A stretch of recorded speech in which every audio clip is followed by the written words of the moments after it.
बिस्मिल्लाहिर्रहमानिर्रहीम। अस्सलामु अलैकुम। आज के लेक्चर में हम लोग डिस्कस करने वाले हैं डेटाबेस और साथ ही डेटाबेस मैनेजमेंट सिस्टम। अब ये वाला जो लेक्चर है, ये जो हम लोग सीरीज़ स्टार्ट कर रहे हैं स्पेसिफ़िकली एडीपी के स्टूडेंट्स के लिए हैं, या वो लोग जो पीपीएससी एफपीएससी के लिए अपीयर हो रहे हैं और उन्होंने बीएससी नहीं की हुई, बीएससी का सिलेबस नहीं पढ़ा हुआ, तो ये वो वाला सिलेबस है जो आप लोग कवर कर लेंगे। तो आप लोगों के इससे जो एडीपी और बीएससी का कवर है वो भी साथ सिलेबस जो है वो कवर हो जाएगा। एडीपी नया नाम है बीएससी का, ठीक है, इसमें कंफ्यूज नहीं होना। तो ये वाला वो सिलेबस होता है जो बैचलर्स के अंदर आप 2 इयर्स का जो प्रोग्राम होता है, ये वो आप लोगों का कंटेंट है उस सिलेबस में से।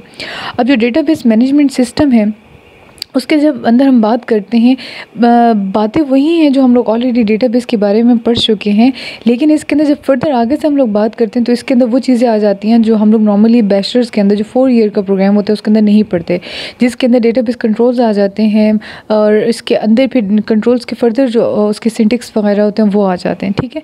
तो अभी हम लोग पढ़ेंगे सबसे पहले कि डेटाबेस क्या होता है।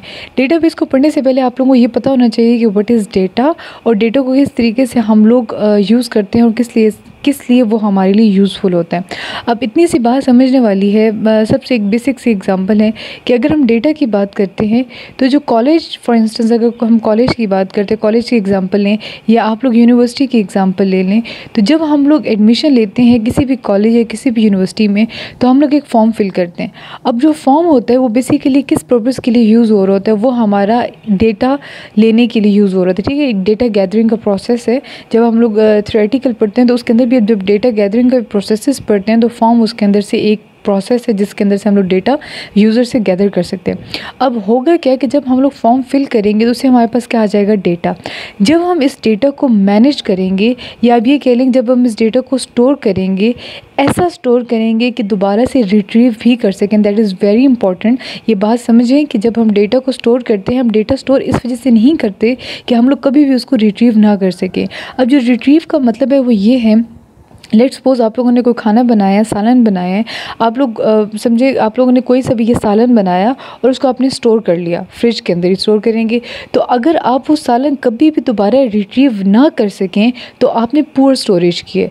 इसका मतलब इतना सा समझ लें कि जब आप लोगों ने कोई चीज़ स्टोर किया, आप दोबारा से उसको रिट्रीव ना कर सकें, वापस ना ले सके, तो इट मीन्स कि आपकी पुअर स्टोरेज है। या अगर आप उसकी वो मैनिपुलेट ना कर सके, उसको चेंज ना कर सके, मॉडिफाई ना कर सके, तो आपकी पुअर स्टोरेज है। तो ये इसी कॉन्सेप्ट को लेके हम डेटा को इस तरीके से स्टोर करते हैं कि वो दोबारा एक तो हमारे लिए रिट्रीवेबल हो, जब भी हम लोग को चाहिए, जब भी हमें चाहिए तो हम उसको रिट्रीव कर लें।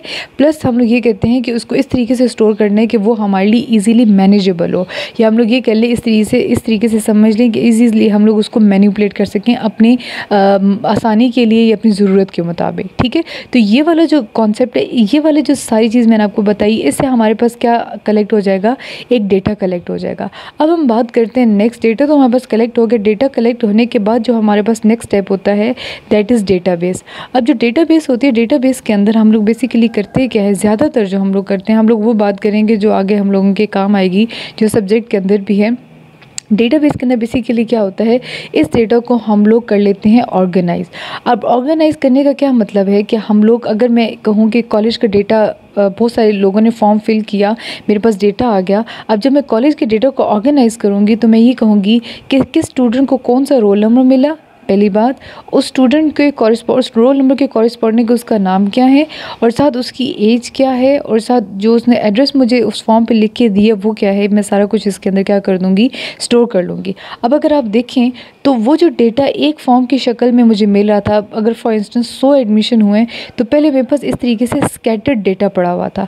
जब मैंने उसको सारा एक शीट के अंदर इनपुट कर दिया और मैंने 1 से लेकर 100 तक उसको अलॉट कर दिए, रोल नंबर अलॉट कर दिए, और साथ मैंने उसको इस तरीके से ऑर्गेनाइज़ कर लिया, तो मैंने उसका क्या बना दिया, डेटाबेस बना दिया, ठीक है। तो ये सारा कुछ क्या आ जाता है, आपके पास डेटाबेस आ जाता है। अब यहाँ पे कुछ कॉन्सेप्ट हैं वो बहुत इंपॉर्टेंट है, आगे जाके आप लोगों को प्रॉब्लम कर सकते हैं अगर आप लोग यहाँ पे नहीं समझेंगे। वो ये है कि ये जो ईच इंडिविजुअल आप लोगों को कॉलम नज़र आ रहा है, एक तो ये पता होना चाहिए कि ये आपके पास क्या होते हैं, कॉलम्स होते हैं, और ये आपके पास क्या होती हैं, रोज़ होती हैं।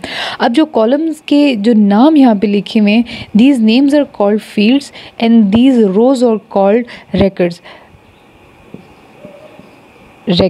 या आप लोग इसको टपल्स भी बोलते हैं। ठीक है। ये आपके पास क्या होती है, फील्ड्स होती हैं, और ये आपके पास क्या होते हैं, रिकॉर्ड्स होते हैं। अगर आपसे ये पूछा जाए कि रोल नंबर 1 का रिकॉर्ड क्या है, तो आप उसके ये पूरे का पूरा डेटा जो है आप वो दे देंगे, तो या फिर रोल नंबर 1 का रिकॉर्ड दे रहे हैं। लेकिन अगर आपसे ये पूछा जाए कि एड्रेस बताएं, तो आप पूरे जितने 1 से लेकर 100 तक बच्चों का जब एड्रेस बताएंगे, तो इट मीन्स कि आपने एक फील्ड के कॉरिस्पॉन्डिंग 100 लोगों का क्या बता दिया, डेटा बता दिया।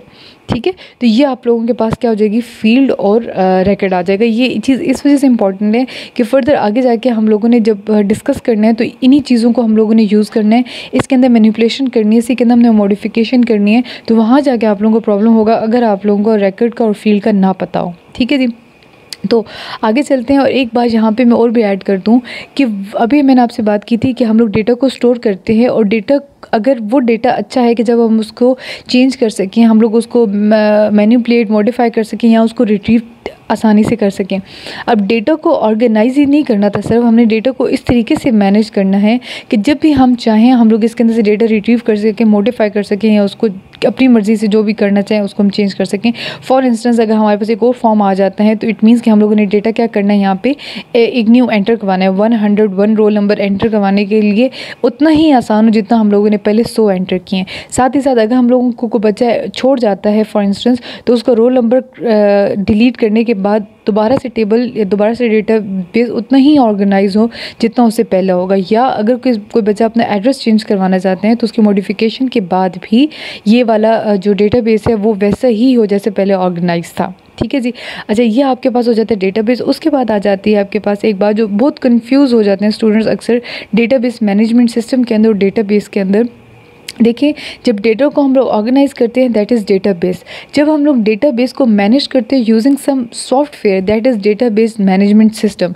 जब हम लोग बात करते हैं MS एक्सेस की, तो इट मीन्स कि MS access is a database management system. It's not a database, it's a software that is use to manipulate और मॉडिफाई और मैनेज डेटाबेस। ठीक है, तो ये हमारे पास एक ऐसा सॉफ्टवेयर होगा, मैनेजमेंट सिस्टम होगा जो डेटाबेस को मैनेज करने के लिए यूज़ होगा। ठीक है, अगर आप MS एक्सेस यूज़ करते हैं और उसके अंदर आप लोग ये सारा काम करते हैं, तो उसके अंदर आप बड़ा आसान हो जाता है आप लोगों के पास कोई डेटा डिलीट करना, कोई डेटा मॉडिफाई करना, कोई डेटा ऐड करना, अपेंड करना, ओवरराइट करना, रीड करना, कुछ भी आप लोग करना चाहें तो MS एक्सेस के अंदर आप लोग को ईजिली कर सकते हैं। तो अगर डेटाबेस की डेफिनेशन पूछी जाएगी, तो डेटाबेस के अंदर डेटा की ऑर्गेनाइजेशन होती है, और डेटाबेस मैनेजमेंट सिस्टम के अंदर कुछ सॉफ्टवेयर यूज़ करके डेटा की मैनेजमेंट होती है। ठीक है, तो ये आपके पास होल कॉन्सेप्ट है डेटाबेस, डेटाबेस का एंड डेटाबेस मैनेजमेंट सिस्टम का। अब इसके जो नेक्स्ट आप लोगों के पास लेक्चर होगा that would be database controls या डेटाबेस बाउंड कंट्रोल्स। तो वो आप लोगों के पास बहुत इंपॉर्टेंट है। अगर आप लोगों के पास ये आइडिया हो जाए इस सब चीज़ का, तो आप लोग वो इजीली समझ सकते हैं। ठीक है, ये छोटी छोटी चीज़ें जो आप लोगों को आइडिया पहले से ही होना चाहिए उन कॉन्सेप्ट्स को समझने से पहले। ठीक है जी, अल्लाह हाफिज़।